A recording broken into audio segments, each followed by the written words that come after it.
Bonjour à tous.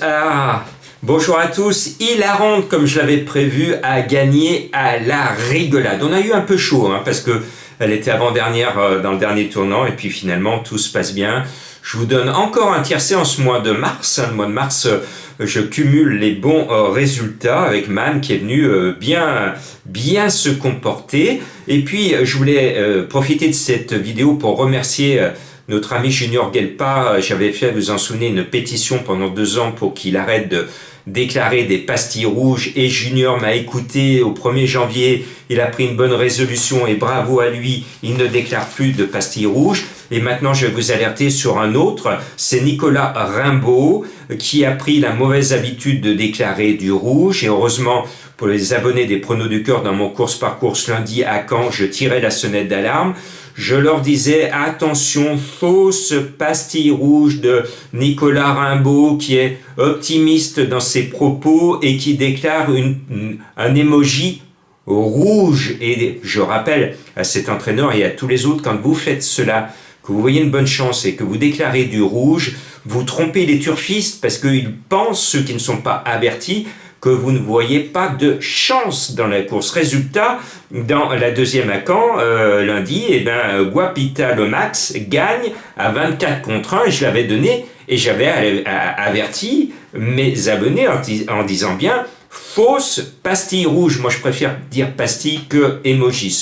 C'est pas un joli nom, emoji, alors qu'une pastille, ça fait du bien à la gorge quand on a du mal à digérer une pastille rouge. Là, il y en a des pastilles rouges dans la course du Quintet à Lisieux. Il n'y a qu'une verte, celle de Ritano. Et on est chez Thérèse à Lisieux. Donc, je pense qu'elle va m'inspirer pour vous donner la bonne arrivée. Et là, je pense que je ne sais pas ce qui se passe dans les rangs de mes confrères, parce qu'ils abandonnent ou ils négligent mon favori qui pour moi est déclassé.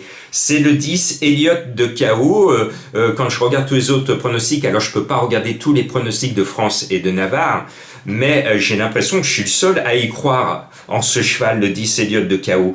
Je pense être le seul à me souvenir que lors de la récente première étape du Grand National du Trot, il a super bien couru en finissant 3e et en commençant à prendre des points.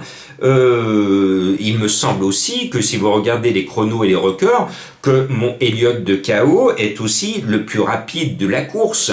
En plus, c'est le plus jeune. Donc moi, je l'adore. C'est un cheval que j'aime bien, que j'estime. Tenez-vous bien, il est annoncé à 23 contre 1 par mes confrères. 23 contre 1, alors que pour moi, à mon sens, il est déclassé. Amusez-vous à faire le papier. Il est déclassé, il a fait pratiquement jeu égal avec un certain Orsi Dream. Il est déclassé, le cheval. Donc le 10 est en tête de ma sélection, il n'y a pas photo.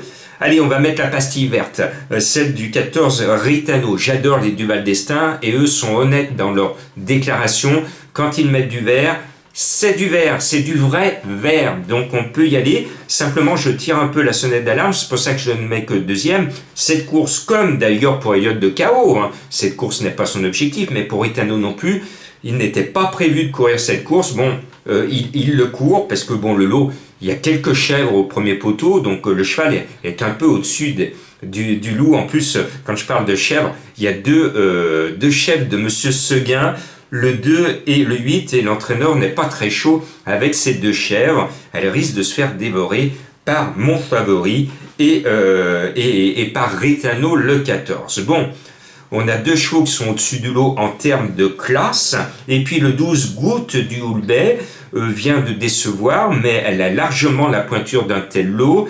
Le cheval est bien chuchoté, il devrait être là. Et puis le 16 Filou d'Anjou, qui a mieux couru ces derniers temps au monté, est capable de profiter de cet engagement en or avec Éric Raffin. Le 13 Express de Liton est mené par Mathieu Abrivard, je l'aime bien. Il reste sur une gagne. Bon, l'écurie a eu un petit virus, mais tout va bien pour le cheval en ce moment. Ce numéro 13 devrait vous porter bonheur. Et puis le 9 Krakatou, c'est un vieux de la vieille. Vous l'avez vu, Canoise d'Agon, lors du dernier quintet à Cagnes, l'a emporté, elle a tiré sa révérence à 11 ans, et bien lui, c'est sa dernière course, très certainement, Krakatou. J'espère pour lui, pour ce cheval qu'on a vu régulièrement dans les quintés et sur nos programmes, il mérite, comme Canoise, de nous faire ses adieux par la grande porte et non pas dans l'anonymat le plus complet. Donc j'ai envie qu'il nous montre qu'à l'âge de 11 ans, on est encore capable de faire l'arrivée d'un quintet, et bravo à lui, quelle que soit sa performance, bravo à Krakatou. Il n'a pas été loin d'être un crack, il a quand même gagné 252 000 € dans sa longue, très longue carrière. Et puis, il faut que j'aille au premier poteau, chercher dans les chèvres, dans le troupeau de chèvres au premier poteau. Eh bien, j'ai trouvé le 6 d'Ivry d'Ocagne qui monte gentiment en puissance, qui avait été l'année dernière assez régulier, sauf lorsqu'il faute. Bien là, je sens une certaine confiance dans l'entourage, donc d'Ivry d'Ocagne me plaît. Et puis, j'ai une mémoire d'éléphant, je me souviens que le 3 d'Alia Dupont cet hiver a fait l'arrivée d'un quintet plus relevé, avec l'aide de Jean-Michel Bazir. Sur cette seule et unique performance, le cheval à ce poteau, face aux chèvres, est capable de venir en croquer quelques-unes, au moins pour venir grignoter la 5e place.